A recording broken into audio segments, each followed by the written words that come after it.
Welcome to the Life Self-Mastery Podcast, where we bring in entrepreneurs who have created online businesses and improved their lifestyles. Here's your host, Rohit Malhotra.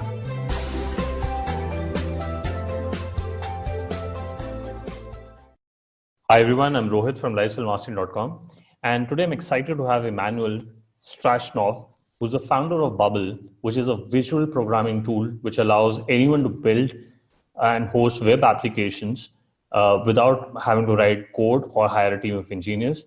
With over 200,000 users, people have used Bubble to start companies without technical resources, and he have even got into YCombinator 500 startups and raised $1 million rounds. Born in Paris, Emmanuel studied computer science and mathematics at Ecole Polytechnique and received his MBA from Harvard Business School. Prior to starting Bubble, Emmanuel was a management consultant in China, and now he's based in New York. Welcome to the show, Emmanuel. Hi, it's great to be here.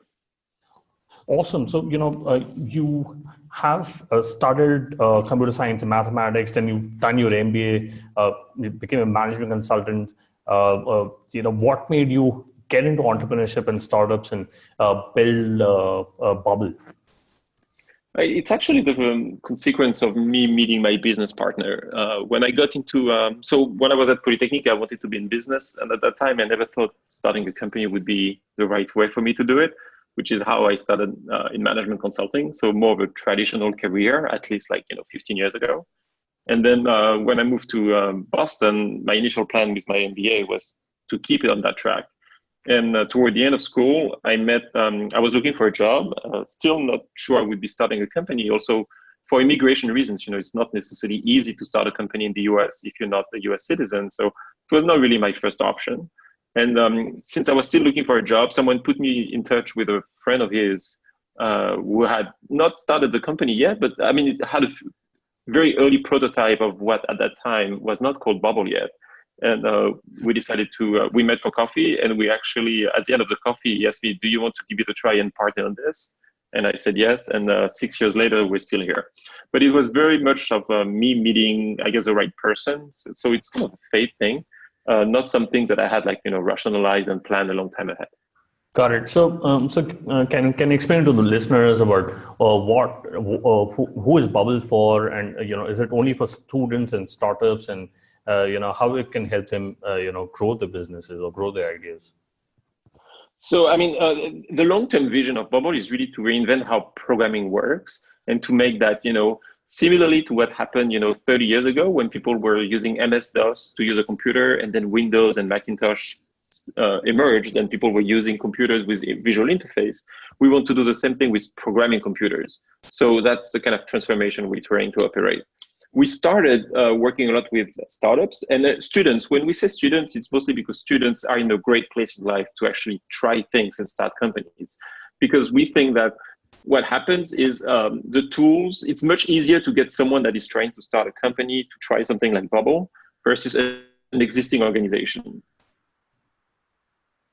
And so today it's changing a little bit, because today we also have small business owners using us a lot. Instead of paying $50,000 to get a product built locally, they can build that entirely themselves basically for free if they know how to use our software, and it's much more accessible and faster than writing code. But back then, the point was really to go for entrepreneurs thinking that, if they try a company, they start it, they build it on Bubble, even if the company doesn't work, which most of the time, startups do fail, they have acquired that Bubble skill that they can bring into other organizations. Which, by the way, this strategy is, we didn't invent anything. That's the strategy, that made that Slack became what it is. It started really with startups, and now, Fortune 500 companies use it. There is this trend now that, the technology stack that startups are using becomes basically what Fortune 500 companies use 5 years later. And so we're trying to get in that trend. So we're still focusing quite a lot on startups because they're very good use cases for us. As also provide visibility, because when a startup gets into YCombinator, for instance, where, they get traction, they get press, and, it's a way for us to prove our technology. But the long-term vision is to get really everyone on the platform. It's a long-term plan, though. It's going to take some time.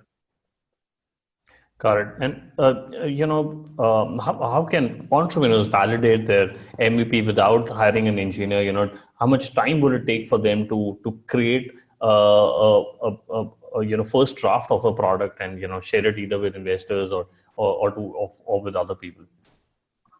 Well, it depends on the complexity of the product. If you know, based on my experience, because now I've seen thousands of people using it, if you are comfortable and used to using Bubble, so if you spend already a few weeks just building other things and you decide, on Monday morning, I want to build an MVP for a marketplace, for instance, or a social network, think about, Airbnb for something or a Twitter for something, in a specific vertical.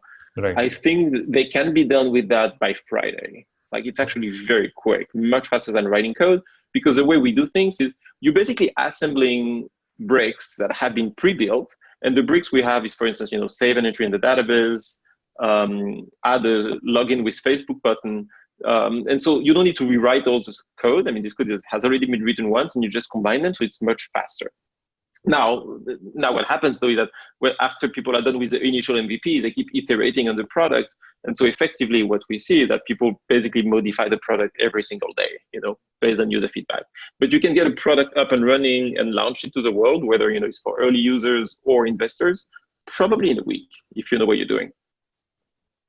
Oh, that's awesome. So, when people try to create an MVP, they back in 1990s, they must be spending around $100,000, and the cost has come down from 10,000. But how much would it cost to create an MVP on Bubble for them to get? Well, it's actually free because you do the work yourself. If you were to hire a Bubble agency or Bubble expert, I don't know. I've seen people charging, like $5,000 for an app, for a web application, but it really depends on, the agency and what you're asking him to do. If you decide to do that yourself, which I very strongly recommend, because the whole point of Bubble is to give power to business people so that they control their product themselves.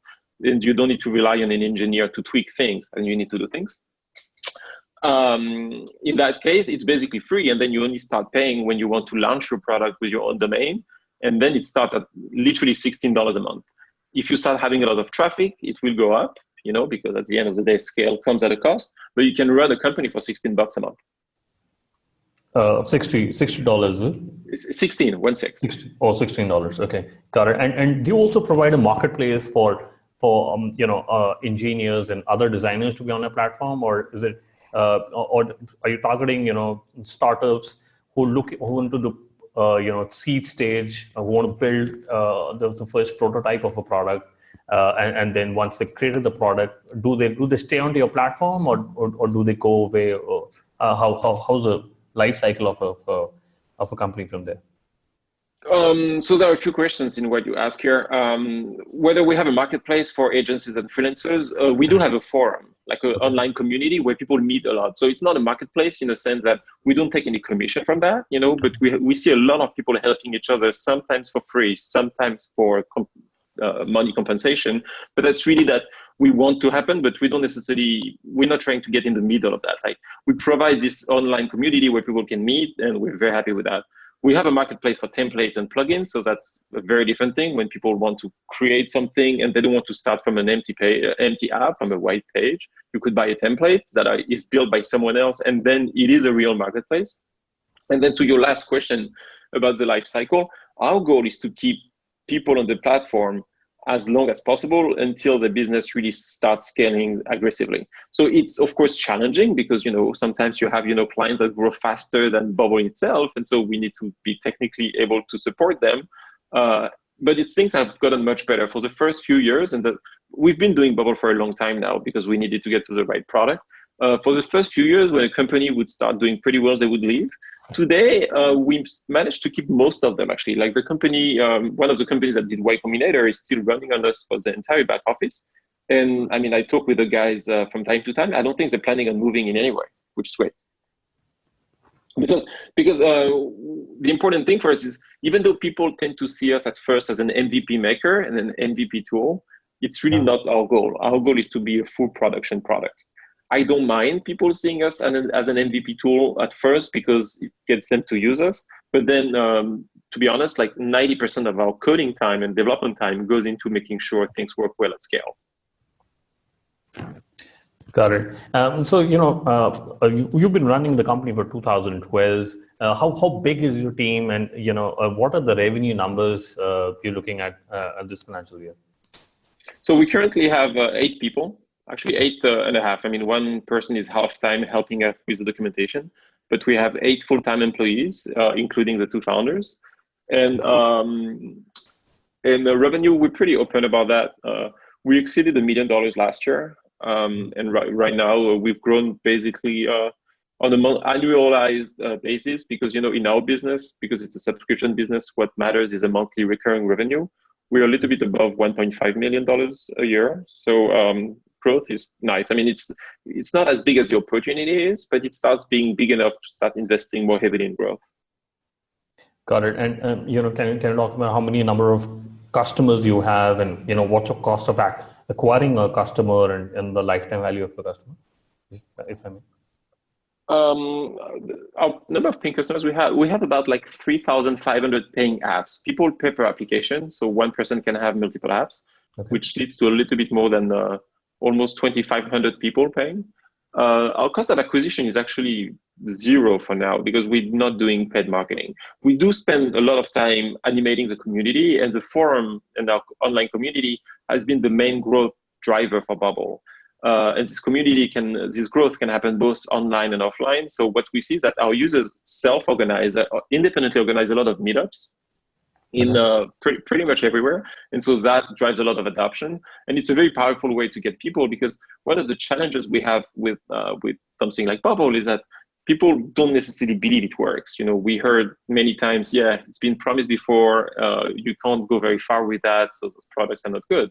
And so if I tell you you should use it, maybe you're not going to believe me, because I'm the founder. Now, if one of your friends used it, or someone you met at a meetup tells you, no, believe me, it really works, and I'm not associated with them, it's a much stronger referral. And so that works pretty well. And we also see that happening online as well. So we very often see on the forum a new user coming in and say, do you think I can build something like this? And then people would answer. That's how we acquire customer currently. So people find us through Google, just by doing searches. We don't optimize on search engines currently, because our forum generates a lot of traffic, a lot of posts, a lot of content, and so that's pretty well indexed on search engines.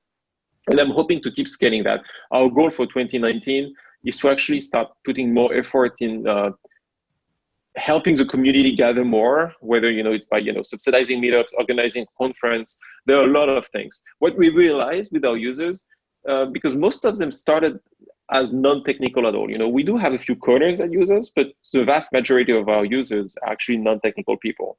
And so they were a little bit, the community of people that wants to create things, but they were not born in a place where they would learn how to code early on.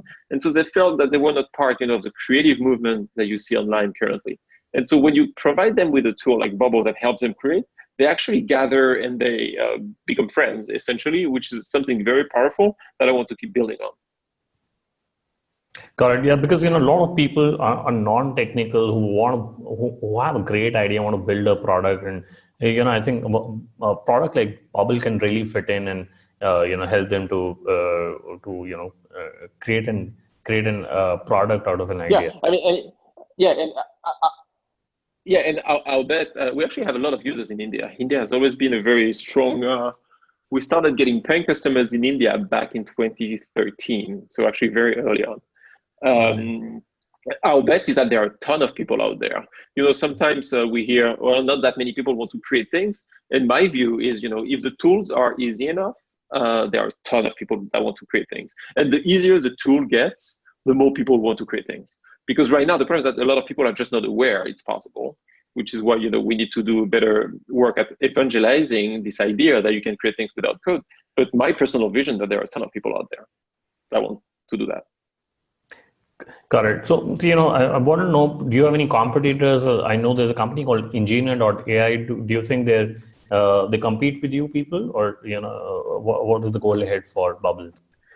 So not really, actually. So Engineer.ai is a little bit more like Geekster. It's a little bit more of a agency type of thing, where they have a team of people that are using reusable element to build things. I know they're launching a builder, but it's pretty new, so I can't talk too much about it. I haven't seen it. We actually currently don't have like a strict competitor that does exactly the same thing as we do in the same positioning. There are a few tools out there that are pretty good to build things with that people would call no-code or low-code platforms, but they usually target much more enterprise customers. So Mendix, for instance, is one of them that just got acquired by their largest customers, Siemens, for a lot of money. Microsoft has a tool like that. It's called Power Apps. Usually the way those products are built and the way they're priced are much more compatible for enterprise. And so our users today don't really see them as an option just because they're too expensive.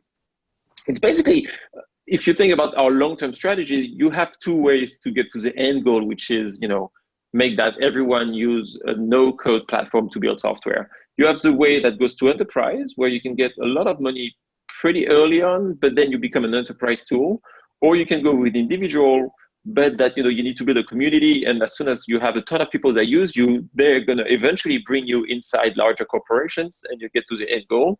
Our bet is that individuals and startups are the way to get there. So far, since we're not too many in that space, it's good, but maybe that will change over time. We'll see. Got it. And you've been a part of your Harvard Business School. You see a lot of companies of who where the founders are from Harvard Business School. So why was the reason to not raise any funds for Bubble, or do you see yourself raising funds in future? So there are two questions here. The reason why we didn't raise money initially was because we felt, and I think on that one we actually were right, that the development cycle for a product like Bubble is just pretty slow compared to most products, like web products out there. Because I was talking about the skepticism around the idea of Bubble. Many people are like, yeah, it's been promised before and no one succeeded. So you need to have a very, very good product to even pretend you have an MVP. Basically, you need your users to be able to build pretty much any kind of MVPs for you to say you have an MVP, if that makes sense. And doing that takes a lot of time. For us, we got to that point after like 3 years and a half. And I think the problem when you raise money is that usually you impose yourself a time frame where within 18 months, because when you raise money is for a year and a half, you need to raise another round. And raising another round when you haven't been yet on the market and you haven't been able to prove some kind of revenue growth or traction is extremely hard. And that's what we've seen with some of the teams that try to do what we were doing and raise money, is that after 2 years, they have something, but it's not something that has like a very fast growth, very exponential charts. And so they end up shutting down because they can't raise more money. And so far, I think it's been pretty good for us. It was painful at times because, when you don't have money, sometimes, firstly, you live on your own savings for like 2 or 3 years. And it does slow down, how fast you can hire people. It has changed last year. Last year, we started getting an inflection point, and now our revenue, basically, we can pay our entire team with revenue pretty comfortably. Now, for the future, are we going to raise money or not? This is something we're considering. We'll see if we do this. What I can say that I know now the company is in a good shape to start taking funding because the fundamentals, the critical mass of community is there to start moving a little bit faster. So it's definitely more of an option than it was. We'll see if we pull the trigger in 2019. Got it. And you built Bubble out of New York, which is like one of the most expensive real estate places. So was it a conscious choice, or do you think Canada and a few other places are actually Quebec has got a lot of SaaS companies over there. So do you think New York has that kind of talent, or you have that kind of vibe to build great tech companies? Yeah, so yeah, I do think New York is a great place to build tech companies, and I would actually argue to build a company like Bubble, it's a very good place. And the reason is New York is a little bit less opinionated than San Francisco about how things should work, and New York companies and New York investors, actually, I mean, we haven't raised money, but I know investors here, they tend to care more about the result and how you get there. And when you do something like visual programming, even though, I mean, I think what we do is pretty serious on the coding side, sometimes, you do things a little bit differently than, what most coders would do. And that,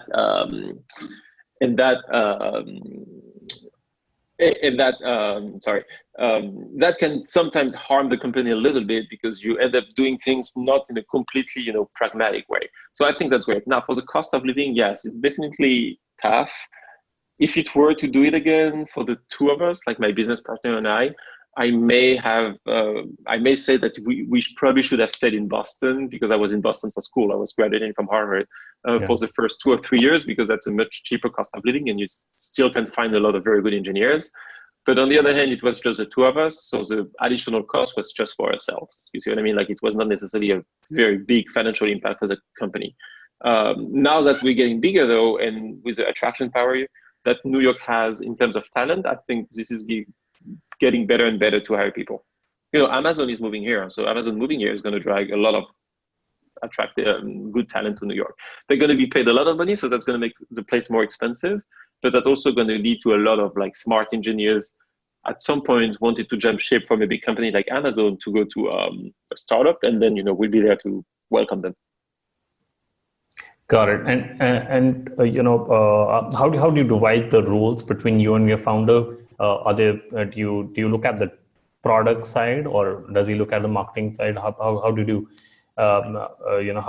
go about dividing the roles and responsibilities? Yeah, well, it's something that has been interesting because we've never had titles over the years. So for the first 5 years, it was just the two of us, and now that we have a team, we have to structure things a little bit, but we actually don't have titles. We're both founders, basically. The way we split things is like the deeper technical aspects, the infrastructure and the architecture, making sure Bubble never goes down, is on my business partner, on Josh. I take care more of the product itself. So product being different from infrastructure, and architecture. Product is really what people interact with, how the product works and the kind of features we have, then the documentation, which is part of the product. I also manage marketing, communication, and community, so more of the external face of the company. And to be honest, when it's about the important business matters, well, should we raise money or not? Should we try to go after this kind of market or this kind of market? We take all those decisions together. We got to the point where after 6 years working together, we trust each other enough to know that if the other person is not asking whether he needs to chat about a decision, that means he knows the other person would agree anyway, because we've been through enough decision-making things over the last 6 years that I know when I make a decision if Josh would agree or not. And if I'm not sure he would agree, then I talk about it. If I'm sure he agrees, then we don't lose time. Got it. Yeah, co-founders, you're almost like sort of a marriage. So over time, you try to understand, what the other person does. It's very much like the marriage. Interesting. So let's do the top 3. What's your favorite business book? So I don't read a ton of business books, actually. I went to business school, but I never thought I would go to business school when I was in China. Startup came late. I did, however, have a very good time reading Mark Benioff's book, about the Salesforce story. It's called Behind the Cloud. Yeah. I don't know if it's the best business book out there, but it certainly related a lot to me because in many ways you could think of Bubble as the next iteration of Salesforce in 2015 or 2018. Salesforce was about putting tools for small businesses to start managing, the customer relationships in the cloud. We're creating tools so that small businesses can actually create those products themselves. So it's the next iteration. And I can feel like, even though it was 20 years ago, a lot of the challenges and decisions they had to make early on relate a lot to what we have to do every day. Yeah, right. I think Salesforce was like the pioneer of, subscription businesses and. They basically created the SaaS industry, correct. The SaaS subscription model, which is what we use, and it is a fantastic business model. No, absolutely. So, if you could go back in time when you started Bubble, what is the one thing you would have focused on?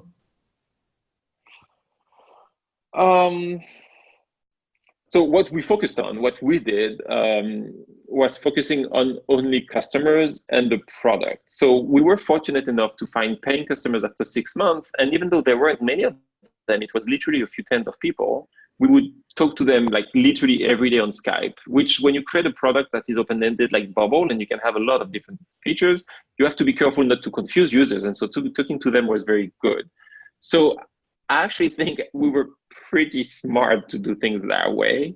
If it were to do things a little bit differently, I would probably have tried to communicate about the vision and the company a little bit earlier than we have. Like we were basically hidden for 3 years talking with customers, and we waited for 3 years for a public launch. It turned out pretty well. We could potentially and probably have done that a little bit earlier, which would have helped us gather more feedback. On the other hand, it's a tricky decision, actually, to be honest, because if you have like 5 users that you know well and you watch using the product every day, that might actually be more valuable than 1,000 people that fill a survey online. You know what I mean? Yeah. But if I had to do something a little bit different, I would probably focus a little bit more on communication earlier to start preparing, the evangelization. Our biggest challenge today is to evangelize on this idea that you can create things without code. And it's always easier once you have a product. So, this is going fairly well now because now we have those examples and those case studies we can show. But it did take a lot of time to get there. And had we started a little bit earlier, that would have sped up the process a little bit. Got it. And what's your favorite online tool, for example, Gmail or Slack? I'm an email person. I'm actually not we use Slack a lot to control our infrastructure. So we have a bot, so we can see how the servers are doing and everything through Slack.